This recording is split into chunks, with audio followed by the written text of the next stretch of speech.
Joining us right now on the Chief Zone podcast, columnist for the Kansas City Star, Vahe Gregorian, here with us. Been a columnist with the Star since 2013. A lot of great work over at the Kansas City Star with him, Sam Mellinger, and a couple of their new Chiefs beat writers that they got this year, and Brooke Pryor and Lynn Worthy. They do a lot of great stuff over at the Star's website. They always have this video cast that they do, I believe, after every Chiefs game. So check it out if you haven't already. And Vahe and I, we've talked back and forth on social media a few times, but the first time we've had him on the podcast before, been wanting to get Vahe on for quite some time, and finally able to do so. And perfect time to do so with the Chiefs and the Colts playing in the divisional round of the playoffs this week. Vahe Gregorian here on the Chiefs Zone podcast with us. Vahe, thanks for taking some time to join us. How are you? Oh, totally my pleasure, Farzin. Thanks for having me, and it's an exciting week. It's a week of anticipation. I know for Chiefs fans that comes with a little dread, but as Justin Houston said after the Oakland game, don't let the past poison the present. Right? Let's get on with what's right in front of us. I agree with that, and I talked about this before you came on, Vahe. And by the way, if you want to follow Vahe on Twitter, you can do so, Vahe Gregorian on Twitter. It's spelled VGREGORIAN on Twitter. Vahe, I get it. 6 home game losing streak in the playoffs, and the Colts just constantly have your number in the playoffs, but and if I remember correctly, the losses to the Colts in the 2006 and 2013 seasons, I think only Dustin Colquitt was on the team. Times change. They do. And at some point, even without Patrick Mahomes, I know a lot of people are saying Mahomes could be the reason for this big change, but it's got to change at some point. Well, that's right. It's kind of funny when you think of it that way. There's always the question of, all things come to an end. And there really is, here's the thing that I've been thinking about a lot this week. The feeling of the past is really a thing for all of us that follow the Chiefs in an entirely different way than it is for the Chiefs themselves, right? And you just identified one of the reasons. I don't recall if I looked up this number yet, but it's probably only about 5 guys, maybe 3 or 4 guys, even from 2013, and it's certainly only Dustin Colquitt from back in the 2006. So you're talking about a situation where it's front and center in our minds. I don't think it plays the same way with the teams that play. Now, if you're a team that is coming off a bunch of games immediately that you had reason to start doubting yourself, and maybe that's a little different as it goes into the playoffs. But I don't think these guys think that way. And I know you were leaving Patrick Mahomes kind of out of that part of the equation, but he is part of the equation. And as Mitchell Schwartz put it to a fan the other day on Twitter, let's remember that last Colts loss, Patrick Mahomes was in high school. Things are a little different now. And obviously there's points of concern and all that, but I'm not really a guy who believes in jinxes. I have fun talking about that stuff. But the fact is the game is on the field, and it's this team versus this Colts team. You had a column that came out on Monday morning about Patrick Mahomes in this position where he, after being heavily praised upon and loved all year by everyone in Kansas City, he's now being viewed as this big savior to overcome this postseason drought. In almost 25 years, Kansas City has just won 1 playoff game, and that was in 2015 after that 1-5 start against the Houston Texans in the playoffs. 6 straight postseason losses. We mentioned that. I'm curious. I want to know your opinion on this. This Mahomes mania, or Mahomes craze, whatever you want to call it, it's just been surreal to witness. I still remember seeing that viral video of him walking through KU Hospital, which you mentioned in your column there, and just everybody pulling out their phones, just wanting to get a glimpse of him to walk by, whether it's on your Snapchat or your Twitter or Facebook, whatever. Everyone just wanted to post that as soon as they saw him walk by, and just the reaction he's been getting, every charity event that he's been a part of, everyone's covering that. What do you make of this whole Mahomes mania, and how do you think he's handled that, being just 23 years old? Well, you're cutting right at the spirit of what I was trying to write, and the thing that's interesting is, certainly so far, no moment has really been too big for him. Now, I do think he hasn't quite said it after a couple of these games. So there have been a couple of games where he had some hiccups early. I do think at the New England game he might have acknowledged maybe he's a little overamped. But I think part of what's happening is, of course, we have seen so much true brilliance out of him already that, we've come to expect that. And then the flip side, of course, is that the defense is so glaringly vulnerable that you start thinking, well, it's more likely or more of a proper hope, I guess, that you can get Patrick Mahomes to play even better than that you'll necessarily get defensive improvement. And that's probably a little warped. One of the things about this defense, as much as they've given up points, as much as they've been big factors in their losses, they've also done significant things in their wins. And while they've given up points and yards, they also do frequently produce pressure and turnovers. So, it's not like it really is just up to Patrick, but I do think that it's a potentially a lonely place that Patrick's in, right? I mean, he's certainly in this, I don't know how to phrase it exactly, but I think people look at him as, I think the term I used was would-be savior, and I think that he's handled that well.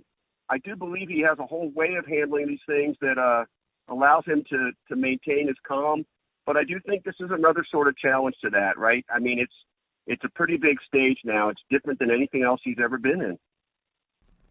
One last thing I want to ask you about this whole Mahomes mania deal.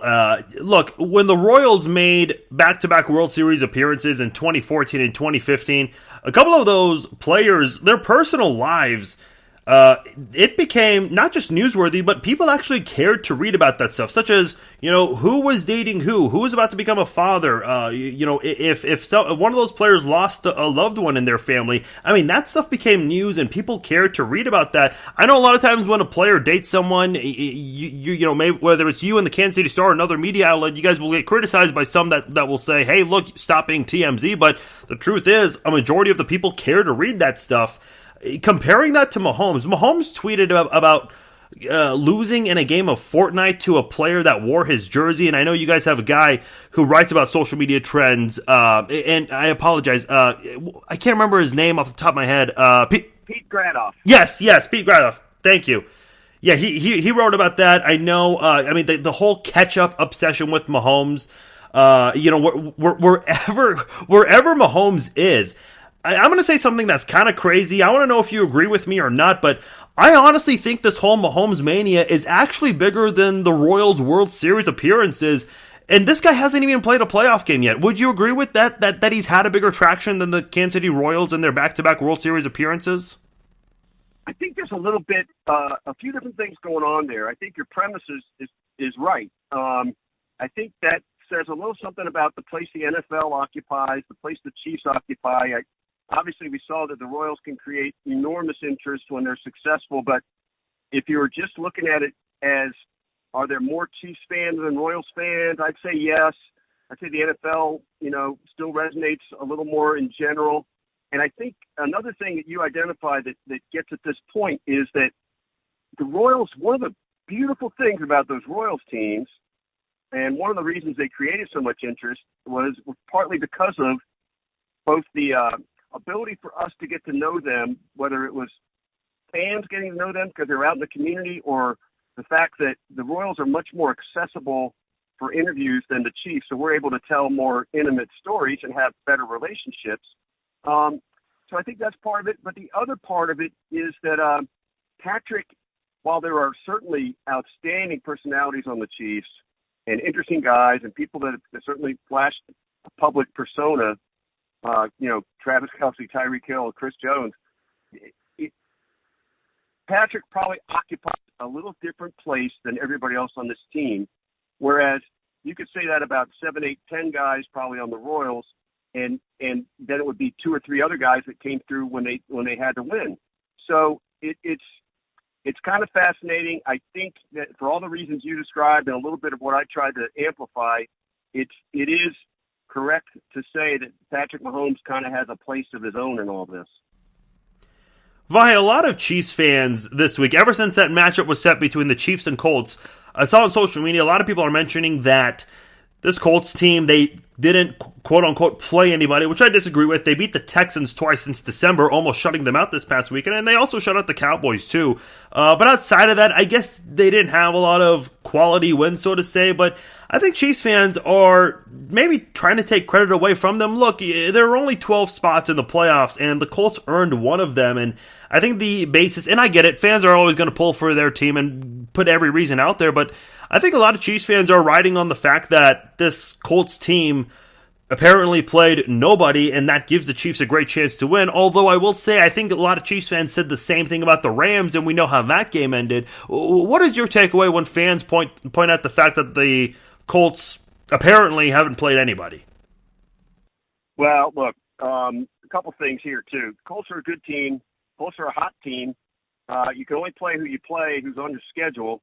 They did what they had to do to get to this place, which was pretty meaningful in itself. It's really at this point simply about, not as Clint Eastwood says in one of those great westerns, deserves got nothing to do with it. It's who you're playing, and look, they do deserve it. I mean, I don't mean to make light of that, but the thing I find fascinating is that probably this is the case even with any individual fan feels both, right? You might feel like, oh boy, they're going to beat the Colts. Colts aren't that good. But also you're going to be thinking it's the Colts, and look what they've done to us before in the playoffs. And neither of those really is playing into this game as much as the game itself. I mean, I know I've said that already, but it's what really stands out to me. It's be in the moment. Couple of questions left with Vahe Gregorian from the Kansas City Star. Look, I know Andy Reid doesn't say much in press conferences, and the Chiefs historically have been that team from a PR standpoint. They're kind of hush-hush on a lot of things, especially with injuries. I mean, look, why would you say so much? But a lot of Chiefs fans are also kind of upset that the quote that I guess he gave in Monday's press conference was that guys are making progress. Vahe, to the best of your knowledge, what exactly does that mean regarding Eric Berry, Spencer Ware, Sammy Watkins, the Canadian doctor? Do you have any optimism that a majority of those guys could be active on Saturday?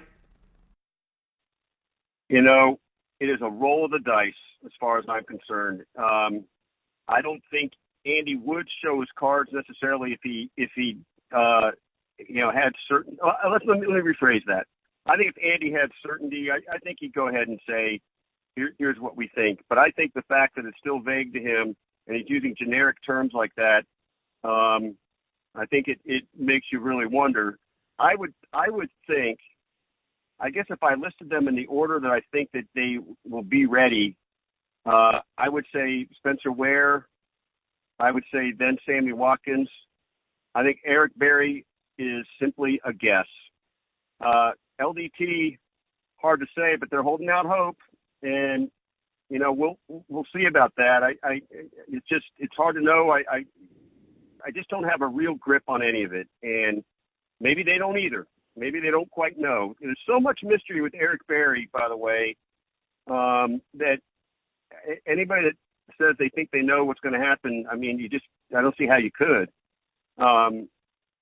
And things happen like this, like we learned after the Raiders game, I believe, that Sammy Watkins had been in a boot and a cast, which we hadn't been told before that. But then we keep hearing the word progress. And, if it's in fact true that he was going to be out 4 to 6 weeks, as they originally said, then this is the time he'd be back. Couple of questions left with you, Vahe. We like to go to our Facebook page anytime we have a guest, give fans an opportunity to ask a couple of questions. And we had a couple of good questions that some of our listeners asked. Brandon wanted to know, despite being 31st in total defense, the Chiefs co-led the league in sacks with 52. Indy has allowed the fewest sacks on the season with 18. Something's got to give this weekend. How do you see that factoring into the game, and who do you think wins that battle there? I think that's going to be one of the 4 or 5 things that are the most telling stats after the game, and not necessarily sacks, but the pressure itself and containment of luck. Obviously the Colts are really good at that, and it's something the Chiefs have done more or less in spurts. It seems to me, I might be wrong about that, but it seems like we've had some multi-sack halves and then go whole games without one. I do believe that they understand by now that they're going to have to be a little aggressive, and they're going to have to, put that imagination to use, and may the best man win. I mean, it's really one of the most fundamental indicators of who's going to win this game, though, their ability to do that. Last question, another listener question from our Facebook page. This one's from Kiri. She says the Chiefs have done a good job spreading the football around, and I'll add to that. I think she's specifically talking about the fact 12 different players have caught a touchdown pass this year for the Chiefs. I know a couple of them may be inactive, and a guy like Sammy Watkins, and of course Kareem Hunt no longer on the team. But she wants to know, which offensive player do you think will have the biggest impact on Saturday's game for the Chiefs? Well, one of the things, I didn't get to study these stats directly myself, but I did see some headlines about how vulnerable the Colts have been to the tight end. So naturally, you assume that there's a chance Kelsey could do some damage. That said, I think Tyreek Hill, in a lot of ways, is the most essential guy in that attack, but not necessarily because of the ball going to him at all times, but how it makes them have to respect him. So the fact they still have those two guys in play makes either of them, I'm not really answering the question, I guess, but I think either of them is the obvious choice. Demarcus Robinson certainly has become more reliable, and obviously that play he made at the end of the Raiders game was pretty telling. Tyreek Hill will tell you that Demarcus is the second fastest guy on the team. Of course, always assuming Tyreek's the first. And I think he's kind of come of age a little bit. So surely there will be some packages and some things, some surprises and some guys you might not expect. But I think at least two of those three guys have to have pretty big games for the Chiefs to do what they need to do on offense. And to go back to what you were saying about the tight ends that the Colts have struggled with, they've allowed more receiving yards from tight ends, 1,234 yards to be exact. And for what that's worth, the Rams are second and the Chiefs are third in that category, but by a wide margin there. So the Chiefs are definitely have a chance with Travis Kelce in this football game, given the Colts' history this year against tight ends. Vahe Gregorian, columnist for the Kansas City Star. Check out his work over at kansascity.com. A lot of great work with his columns, as well as what he does with the rest of the Star team over at the Star. Again, follow him on Twitter at Vahe Gregorian on Twitter. Hey, Vahe, appreciate you making time for us. We look forward to having you back on down the road. We'll keep in touch. Anytime. Thanks for having me, Farzin. All right. Thanks, Vahe.